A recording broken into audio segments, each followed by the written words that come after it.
और चलिए बात करते हैं यूपी चुनाव के लिए। बीजेपी अब तक के 4 चरणों के लिए उम्मीदवारों के नामों का ऐलान कर चुकी है।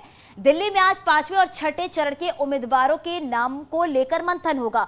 थोड़ी देर में बैठक शुरू होने वाली है, जिसमें गृह मंत्री अमित शाह, बीजेपी अध्यक्ष जेपी नड्डा, सीएम योगी आदित्यनाथ, दोनों डिप्टी सीएम, प्रदेश अध्यक्ष स्वतंत्र देव सिंह, संगठन मंत्री सुनील बंसल और राष्ट्रीय महामंत्री बीएल संतोष शामिल होंगे। और इससे पहले रविवार को भी बीजेपी की बैठक हुई थी। हो सकता है कि आज बैठक के बाद उम्मीदवारों की लिस्ट जारी कर दी जाए। तो आज अहम बैठक, बची हुई 208 सीटों पर उम्मीदवारों के नामों को लेकर मंथन किया जा रहा है। चुनाव प्रभारी धर्मेंद्र प्रधान भी इस बैठक में मौजूद होंगे और हो सकता है कि आज ये लिस्ट जारी हो जाए।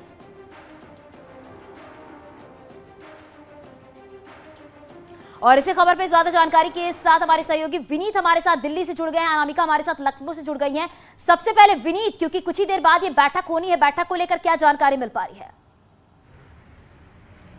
चांदनी, निश्चित तौर पर मैं आपको बताना चाहूंगा कि जिस तरह से लगातार कवायद चल रही है कि 25 तारीख को केंद्रीय चुनाव समिति की बैठक है और उसके पहले बीजेपी अपना पूरा होमवर्क कर लेना चाहते हैं, क्योंकि यह काफी महत्वपूर्ण हो जाता है। न सिर्फ इसमें बीजेपी को अपनी सीटों को लेकर के फैसला करना है, बल्कि अपने सहयोगियों को लेकर के भी फैसला करना है कि आखिरकार अपना दल को कितनी सीट दी जाए और साथ ही साथ निषाद पार्टी को भी कितनी सीट दी जाए। एक महत्वपूर्ण बात मैं चांदनी आपको यह भी बताना चाहूंगा कि निषाद पार्टी जो है वो गोरखपुर से भी, जो गोरखपुर का जो पूरा क्षेत्र है वहां से भी अपना अपने कुछ सीट की डिमांड कर रही है। इसके साथ ही साथ में जैसा कि हमने देखा कि अभी गठबंधन का पूरा फैसला नहीं हुआ है, लेकिन अपना दल ने अपने एक उम्मीदवार की घोषणा कर दी है। तो निश्चित तौर पर बीजेपी पर भी कहीं ना कहीं दबाव है और बीजेपी जो है वो अपने गठबंधन को किस तरह से संतुष्ट रखे, यह काफी महत्वपूर्ण हो जाता है। इसके साथ ही साथ मैं आपको यह भी बताना चाहूंगा कि न सिर्फ गठबंधन की बात है, लेकिन कुछ सीटें भी हैं जिसको लेकर के बीजेपी को फैसला करना है। अगर हम बात करें अयोध्या की सीट, तो अयोध्या की सीट को लेकर के बीजेपी को अभी फैसला करना है कि बिल्कुल विनीत, क्योंकि लगातार आज की बैठक पर सबकी निगाहें टिकी हुई हैं कि सहयोगी पार्टी को कितना टिकट मिलता है और किसका टिकट कटता है। अनामिका भी हमारे साथ है। अनामिका, क्योंकि बची हुई 208 सीटों पर आज मंथन हो रहा है, हो सकता है कि लिस्ट भी जारी हो जाए, लेकिन सवाल इस बीच ये है कि सहयोगियों पार्टी जो है उनको कितनी टिकट मिलती है। और अनामिका, क्या इस बात की जानकारी मिल पा रही है कि किसका टिकट कटने वाला और किसको टिकट मिलने वाला है?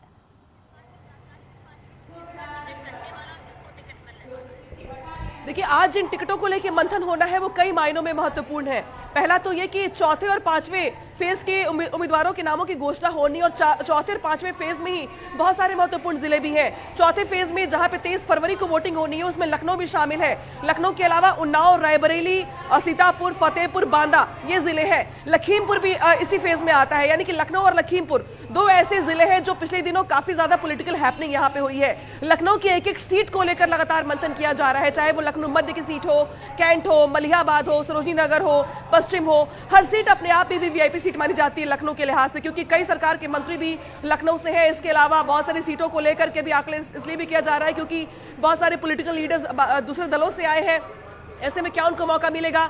इसके अलावा लखीमपुर जहां पर किसान आंदोलन को लेकर के काफी ज्यादा हैपनिंग रही है, तो वहां पर बीजेपी किसको मौका देती है? इसके अलावा उन्नाव, फतेहपुर, बांदा ये भी वो जिले हैं जो अपने आप में कई मायनों में हाई प्रोफाइल माने जाते हैं। इसके अलावा अगर बात की जाए तो गठबंधन दलों को लेकर के भी बीजेपी आज ही अपने खुलासा करेगी। हालांकि संजय निषाद हो या अनुप्रिया पटेल हो, लगातार इस बात का दावा कर रहे हो। बिल्कुल अनामिका, इसीलिए सबकी निगाहें टिकी हुई। अब देखना होगा कि इस बैठक के बाद क्या कुछ और बातें सामने निकल कर आती है। अब नजर बनाए रखिएगा। बहुत शुक्रिया इस पूरी जानकारी के लिए।